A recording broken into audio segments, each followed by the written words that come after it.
Hi, I'm Russell Cummings. Welcome to this short video on 5 top business trends for horticultural industries. I'm a business coach located in Australia and I service clients across Australia, New Zealand and the United Kingdom.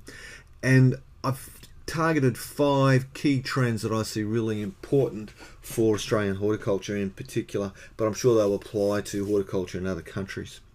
They're not the only trends, but they're ones that I see will have a major impact, and I'm going to move through them pretty quickly. The first trend is the rise of the robots. So I see that robots and precision agriculture are going to start having bigger and bigger inroads and have a massive impact on horticulture in general. We're already seeing robots be used in mainstream manufacturing, and they're now sneaking into our homes. So any of you who have a robot vacuum cleaner or a robot pool vacuum cleaner, will know what I'm talking about. So in horticulture, they're here in terms of things like self-drive tractors. But that I see is retrofitting robots to existing technology. The robots I'm talking about will be small, purpose-designed, efficient, and probably even have single purpose and focused on particular tasks in your business. And they will replace, I guess, large equipment and some of the repetitive tasks that we see on our farms and also in our packing sheds and those sorts of places. Think of something like a UAV or a drone replacing a traditional aircraft, replacing a Cessna. That's the sort of scale that I'm talking about. So the big question for you is, robots, how will they shape your business and what can you do to leverage the technology?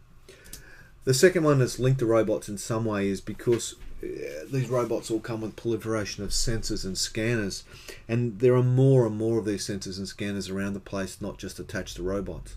The cost and the size of them has dropped considerably. They're now putting sensors on insects like bees to track their movements and their activity. So they're that small they can do those sorts of things. Now the big challenge with that is these sensors produce terabytes of data, which is a lot of data, and the challenge really then is for us to determine what's the valuable information in that data that's going to help you make better business decisions in your business. So the real challenge I find is going to be what data do you need and how are you going to get the information that you need for better decision making.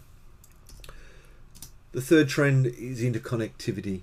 And for me, this has been driven by the rapid explosion in smart technology. So I'm talking about phones, tablets, portable laptops, that sort of stuff, linked with cloud computing and fast mobile internet access. Even in regional areas, we've got reasonable internet access now. Means that all of our sensors, devices, computers and robots can be part of one large information system. So we can share data across them. We can either share data with our neighbours and with other people to get access to their sensors and data.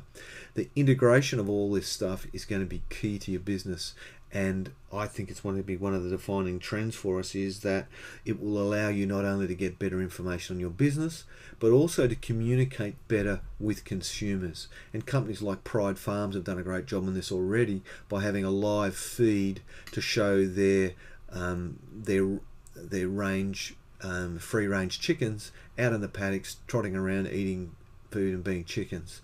Fantastic use of technology to connect with consumers. So for me is, how is your business going to leverage the power of interconnectivity? The fourth one is, where do I come from? And this is where consumers are looking for stronger connections with their food. They have an inherent distrust of large corporates, and that's agriculture and supermarkets, despite the fact that 80% of our produce is sold through our supermarkets. There's been a slight pushback against that, and we're seeing that through things like farmers markets and those sorts of things. So the big challenge is, how can you create a strong connection to the consumer to highlight the care that you and your family takes and the great story that you have around the produce that you produce and supply them. The fifth trend then is what I call the rise of the urban consumer. Australians are becoming increasingly urbanised, with larger proportions of our population starting to live in small inner city units, and those inner city units have small amount of storage, small amount of refrigeration, which means that people need product in the right size for them to shop daily. So they don't need 5 kilograms of your product anymore. They need it in single and double serves that are convenient for them to process and consume quickly. So how can you change the packaging of your products and target of your products to beat, I guess, to better meet the needs of the urban consumer. It's not just limited to food, because I see that consumers will also have a need for gardens and those sort of things in their inner city apartments. So companies that can work out ways to provide them with a garden in a limited space. So I'm talking about vertical gardens, balcony kits, those sorts of things, and the plants that grow in them are going to have, I guess, a march on the market to pick up on some of these great urban trends. So they're the 5 trends that I see. They're not the only ones, but they're the ones that I see will give you significant opportunities in your business. I appreciate your feedback. If you've got any other trends that you think are going to be really important, then please let me know. And also how you think you're going to leverage them. The place for you to leverage, to make comment below the video here and to do that. So really appreciate you doing that. If I can be of any help to you in helping you grow and develop your business, then please contact me through my website, email or mobile. Wish you all the best, and I'll talk to you again soon. Thank you.